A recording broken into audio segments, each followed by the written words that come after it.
Assalamualaikum warahmatullahi wabarakatuh. Di sini kita sudah bersama dengan Kang Wisnu selaku pengusaha kopi di Bogor. Saya memiliki beberapa pertanyaan seputar usaha yang Bapak jalankan, yang Akang jalankan. Siap. Pertanyaan pertama, Ya. Akang salah satu pengusaha kopi di Kota Bogor ini. Kalau boleh tahu nama usaha kopi ini apa dan berlokasi di mana, Kang? Ya, sesuai namanya kan kita pakai nama Rumah Kopi Bogor ya. Brand kami itu Rumah Kopi Bogor. Jadi memang mengkhususkan jualan kopinya dari Bogor, asli kopi Bogor. Dan setahu saya gitu ya, di Bogor ini baru di sini yang satu-satunya jualan khusus kopi Bogor. Kopi aslinya kopi asli Bogor. Kopi asli Bogor. Terus kalau alamatnya di sini namanya Desa Cimanggis, Kecamatan Tanah Sarial, Bogor. Kalau jalannya Jalan Subur nomor 5, Tanah Sarial, Bogor. Seperti itu. Terus yang kedua nih, Kang, selain produk kopi, produk apa saja nih, Kang, yang dijual di Rumah Kopi Bogor ini? Ya. Kira-kira. Ya sebenarnya kalau main produknya kan kopi gitu. Karena memang kami tujuannya sebenarnya kalau boleh kami sampaikan gitu ya. Tujuan kami membuat Rumah Kopi Bogor itu ada 3. Pertama, mempopulerkan kopi Bogor di daerah Bogor gitu. Kemudian saya menyediakan oleh-oleh alternatif berbentuk kopi Bogor. Yang ketiga, pengennya ini tujuannya ultimate-nya, pengennya adalah kopi Bogor itu menjadi tuan rumah di daerah sendiri gitu. Jadi kopi Bogor bisa dikonsumsi oleh mayoritas warga Bogor, itu pengennya. Jadi ultimate-nya di situ. Nah, tadi terkait dengan produk lainnya, ya sebenarnya sifatnya pendukung aja gitu. Jadi di kedai ini ada beberapa produk lainnya, ya ada teh, ada matcha, ada red velvet yang gitu kan. Kemudian ada camilan gitu kan. Camilannya tradisional sih, dari singkong goreng, pisang goreng dan lain-lain. Tapi kalau saya sih sebenarnya ya fokusnya atau pengennya itu bisnisnya ya main di kopi Bogor, terutama di kopi Bogor. Kalau yang lain-lain itu sifatnya hanya tambahan aja. Iya, lengkap gitu. Lengkap aja. Gitu, seperti itu. Lalu alasan Akang memilih sebagai pengusaha itu apa? Oh ya, kalau saya sih dunia usaha itu dunia tanpa batas. Kalau sukses bisa melebihi apapun gitu. Kemudian yang kedua, usaha itu enaknya kita punya pikiran, kita punya tenaga, kita punya waktu, kita punya modal dipakai sendiri gitu kan. Kemudian alasan lainnya, usaha itu sebenarnya bisa diwariskan. Jadi temurun. Ya, dari skop tanpa batas, dari sisi waktu, ya long term gitu ya, long life gitu. Bahkan bisa lintas generasi. Makanya itu kelebihan jadi pengusaha. Beda dengan karyawan ada pensiun gitu kan. Kalau di usaha nggak ada pensiun, gitu bisa diwariskan bahkan bla bla bla. Seperti itulah gitu. Ya, menurut Akang nih, bisnis itu seperti apa, Kang? Ya, bisnis ya. Ya memang kalau dibandingkan dengan dunia karyawan itu sangat berbeda lah, jauh banget gitu. Kutub gitu ya, 180 derajat bedanya. Nah, kemudian bisnis itu kan dari sisi waktu kita bisa lebih bebas ya, artinya kita bisa ngatur waktunya segala macam. Kemudian tadi yang saya bilang bahwa kita punya skill, kita punya modal, mungkin kita punya pengalaman segala macam, itu bisa untuk diri sendiri gitu. Ngapain kita kerja dengan orang lain gitu? Menurut saya gitu. Nah memang sih semuanya tergantung kita, macam mundurnya bisnis itu tergantung kita. Dan yang paling penting adalah mental kita sebenarnya. Mental kita, karena balik lagi, dunia usaha dengan dunia karyawan itu beda. Dari sisi mental juga sangat berbeda.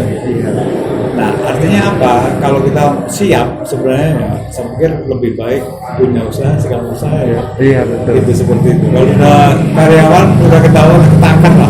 Iya. Kalau bisnis nggak ketakan. Bisa ya tadi yang saya bilang dunia tanpa batas tadi. Iya dunia. Seperti itu. Oke Kang, buat pertanyaan selanjutnya, apa sih kan harapan Akang ke depannya untuk usaha ini? Ya tadi sebenarnya kan kami punya visi misi lah gitu. Jadi visi yang paling ultimate tadi, yang paling tinggi adalah Kopi Bogor itu menjadi tuan rumah di Bogor, di daerah sendiri lah ya, mungkin di Bogor kan. Tuan rumah itu apa? Artinya warga Bogor itu mau mengkonsumsi Kopi Bogor. Jadi langkah kami sebenarnya ada 3. Pertama, Kopi Bogor itu dikenali gitu kan, kemudian diapresiasi, yang ketiga dikonsumsi. Oleh siapa? Oleh warga Bogor.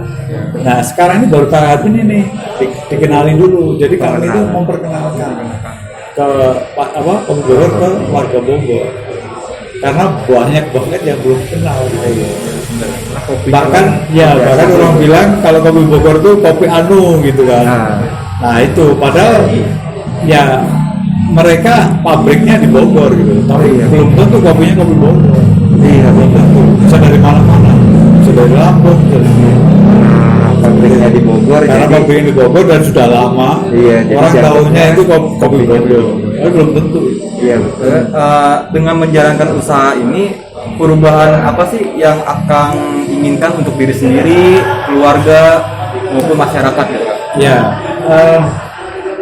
Sebenarnya bisnis itu kan bebas ya gitu ya. Jadi ya tadi ya di samping dunia tanpa dunia tanpa batas, tapi dari sisi kebebasan itu kita lebih bebas lah, memanage macam-macam gitu ya, memanage waktu, memanage sumber daya, seperti itu gitu kan, memanage skill kita gitu. Jadi perubahannya tadi menurut saya harusnya kita bisa mewujudkan itu semua gitu, karena itu menurut saya nilai lebih dari dunia usaha gitu. Seperti kebebasan, kemudian tadi ya kita bisa mengoptimalkan sumber daya yang kita punya segala macam gitu, dibanding dengan karyawan. Balik karyawan nggak bisa bebas ya kan, kalau kita maunya ini tapi bos maunya lain, nggak bisa gitu. Kalau bisnis suka-suka saya kan gitu, suka-suka gue gitu. Tapi kita harus tanggung jawab. Artinya tanggung jawab itu ya paling tidak ke diri sendiri dan ya keluarga lah minimal. Artinya apa? Jangan sampai kita juga salah. Ibaratnya nyetir aja lah. Bisnis itu kita nyetir sendiri ya. Nah, jangan sampai nyasar, jangan sampai masuk ke jurang misalnya gitu. Itu yang saya bilang tadi tanggung jawabnya. Ya, sebelum Kang dalam menjalankan bisnis ini tuh keseluruhan dikendalikan Akang sendiri atau ada pihak lain? Sama istri ya. Sama istri. Jadi kalau saya biasanya lebih ke visi gitu kan, skenario atau apa sih namanya gitu, biasanya taktikal gitu ya, strategi. Jadi ke visi dan strategi gitu. Nah istri lebih pada ke operasional sih. Operasional. Ya operasional, pelayanan, kemudian manajemen inventory, gitu, persediaan, itu ke istri. Gitu. Kalau saya lebih ke strateginya aja. Ya, Kang, kegagalan apa nih yang pernah Akang alami semenjak merintis usaha ini, dan bagaimana cara mengatasi kegagalan tersebut? Bisnis ini ya? Iya, bisnis ini. Alhamdulillah kayaknya direspon baik gitu ya. Dari buka, ini kan buka setahun setengah yang lalu lah, 2 tahun belum nyampe gitu. Ya begitu buka itu alhamdulillah direspon. Responnya gitu. baik gitu. Iya, bahkan teman-teman jurnalis gitu. Iya. Sering banget kesini gitu. Tribun banyak dari sini tuh, Antara, bahkan Viva News gitu. Itu banyak banget gitu, karena ya tadi mungkin dia tertarik karena di sini membawa misi khusus Kopi Bogor, beda dari yang lain gitu. Iya, jarang nggak ada kedai, bahkan nggak ada kedai yang terang-terangan Kopi Bogor itu nggak ada. Seperti itu. Makanya mereka tertarik. Ya mungkin teman-teman termasuk teman-teman lah. Iya, gitu kan. Karena Ya, alhamdulillah. setiap kopi kan memiliki ciri khas ya. Jadi kan, Jadi alhamdulillah lah kopi Bogor paling tidak yang pelanggan di sini udah pasti tahu, udah pasti tahu. Artinya karena dia udah sering segala macam gitu. Tapi yang belum sih, ya itu tugas kami lah, untuk mempopulerkan kopi Bogor. Oke, baik Kang, terima kasih atas waktu dan jawaban yang akan berikan. Semoga Rumah Kopi Bogor ini semakin sukses ke depannya. amin. Ya Allah, amin. Ya. Makasih kembali. Jadi, baik, cukup sekian wawancara singkat ini bersama Akang Ismu ya, maaf. Akang Ismu selaku pemilik Rumah Kopi Bogor ini. Kurang lebihnya mohon maaf dari kami. Wassalamualaikum warahmatullahi wabarakatuh. Waalaikumsalam. Salam dulu Kang. Perkenalkan, nama saya Bapak Jumir Faiz dari DM2. Oke, akan saya langsung masuk materi, yaitu pentingnya menjadi seorang wirausaha. Jika kita melihat dari demografi, jumlah entrepreneur Indonesia hanya 1,7% dari jumlah keseluruhan. Sedangkan di negara tetangga, jumlah entrepreneur itu sudah lebih di angka 5%. Nah, jika kita melihat peluang ini, karena masih sedikitnya entrepreneur di Indonesia ini, banyak faktor mengapa Anda harus menjadi seorang wirausaha. Pertama, pertumbuhan penduduk. Yang kedua, kesempatan kerja. Yang ketiga, pengangguran selalu bertambah. Yang keempat, investasi kecil. Dan yang kelima, keinginan kebutuhan manusia tak terbatas. Nah, keuntungan menjadi seorang wirausaha. Yang pertama, selalu belajar. Yang kedua, selalu memiliki pengalaman baru. Yang ketiga, mempunyai kebebasan mengelola waktu. Dan yang keempat, semua bergantung di tangan Anda. Baik, terima kasih. Kurang lebihnya mohon maaf. Halo, perkenalkan nama saya Tahaman Harifa. Pada kesempatan ini, saya akan menjelaskan sekilas materi yang telah disampaikan sebelumnya oleh Pak Husen. Dan sebagai topik yang saya jelaskan yaitu membangun impian dan cita-cita. Perlu kita ketahui bahwa impian adalah awal mula dari sebuah cita-cita. Mengapa kita harus punya impian? Karena dorongan atau motivasi untuk melangkah sebagai persembahan untuk orang yang tercinta, pita dalam hidup, sarana dan pengawasan, serta pemberi manfaat di dalam hidup. Dan perlu kita ingat juga bahwa pernah Bapak Ir Soekarno menyatakan, gantungkan cita-citamu setinggi langit, bermimpilah setinggi langit. Jika engkau jatuh, maka engkau jatuh di antara bintang-bintang. Makna dari kata tersebut adalah yaitu menyemangati para pemuda yang memiliki cita-cita dan impian tinggi agar terus mewujudkannya. Jadi walaupun merasa gagal untuk meraihnya, setidaknya kita mendapatkan harta berharga, yakni pengalaman. Sekian dan terima kasih. Baik, saya Alif. Saya di sini akan memberi kurang sedikit materi mengenai materi berani berubah. Apa itu berani berubah? Berani di mana kita mengambil resiko yang akan kita hadapi dan mau mencobanya, sedangkan berubah atas kemauan diri kita untuk berubah sikap atas apapun itu yang kita miliki sebelumnya menjadi lebih baik. Sedangkan menurut Kamus Besar Bahasa Indonesia KBBI, berani adalah suatu kemantapan hati atau kepercayaan diri yang tinggi untuk menghadapi bahaya atau kesulitan dan tidak takut dan tidak gentar atau tidak kecut untuk menghadapinya. Beda halnya dengan berani dan nekat. Berani di mana suatu kegiatan yang disertai persiapan atau perencanaan yang matang, sedangkan nekat suatu kegiatan yang tidak ada perencanaan atau persiapan dan mengakibatkan orang-orang yang nekat itu memiliki resiko kegagalan yang tinggi. Jadi muncul pertanyaan, mengapa kita harus berubah? Karena berubah itu adalah tuntutan, di mana zaman sekarang pendidikan dan pengetahuan semakin berubah. Jadi tinggal pilih berani berubah atau tidak berubah, akan mati dan kalah. Assalamualaikum warahmatullahi wabarakatuh. Nama saya Al-Fahla Akram dari kelas DM1. Di sini saya akan menjelaskan tentang self-driving.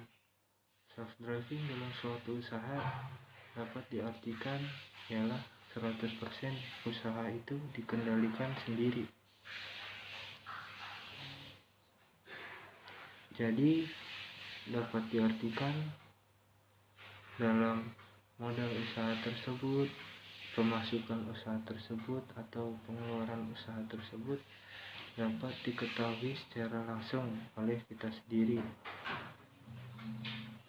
Dalam segi waktu juga dapat lebih efisien karena kita sendiri yang mengatur waktu operasional dari perusahaan tersebut, dalam waktu kapan bukanya usaha tersebut atau tutupnya usaha tersebut kita yang menentukan sendiri.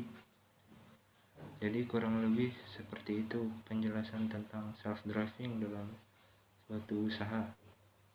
Sekian, terima kasih. Wassalamualaikum warahmatullahi wabarakatuh. Baik, di sini saya akan menjelaskan tentang ciri-ciri pemenang dan pecundang. Ciri-ciri pemenang dan pecundang itu ada 5.